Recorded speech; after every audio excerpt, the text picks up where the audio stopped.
গাজায় পবিত্র ঈদ উল আজহার মধ্যেও থেমে নেই ইসরায়েলের আগ্রাসন। ফিলিস্তিনিদের ওপর নেতানিয়াহু সেনাদের বর্বর হামলার বিরুদ্ধে সোচ্চার গোটা বিশ্ব। প্রতিবাদে সামিল জর্ডানও। রোববার ঈদের নামাজের পর আম্মানে ইসরায়েলি দূতাবাসের কাছে আল কালুতি মসজিদের বাইরে বিক্ষোভ করেন সেখানকার বাসিন্দারা। ফিলিস্তিনের পতাকা হাতে গাজাবাসীর প্রতি সংহতি জানান আন্দোলনকারীরা। এ সময় গাজায় হামলা বন্ধ না হওয়া পর্যন্ত ঈদ আনন্দ উদযাপন স্থগিত রাখার কথা জানানো হয়। একই সঙ্গে ইসরায়েলি দূতাবাস বন্ধ করে তাদের সাথে সব সম্পর্ক ছিন্ন করতে জর্ডান সরকারের প্রতি আহ্বান জানান বিক্ষোভকারীরা। আজ আমরা গাজাবাসীকে বলতে চাই, আমরা তাদের সঙ্গে আছি। ঈদ এবং অন্য সব সময় আমরা তাদের সঙ্গেই থাকি। তারা চূড়ান্ত স্বাধীনতা অর্জন না করা পর্যন্ত আমরা তাদের সমর্থন দিয়ে যাব।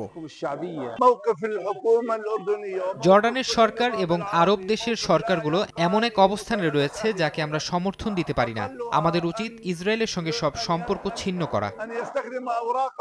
নগদের কাছে সব গ্রাহকই প্রিয়, তাই তো সারা দেশে ক্যাশ আউট চার্জ সবচেয়ে কম।